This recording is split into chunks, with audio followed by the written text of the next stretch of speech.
Does anyone else have a husband who will literally refuse to do things the normal way? Like, you could hand them a perfect good spoon and they'll act like you just insulted his entire bloodline.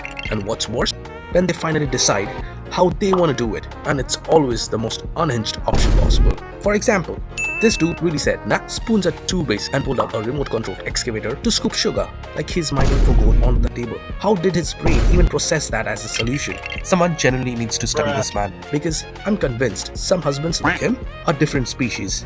And the wife, she's traumatized. The table looks like a complete mess, and the husband just sitting there like, what? Everything's fine?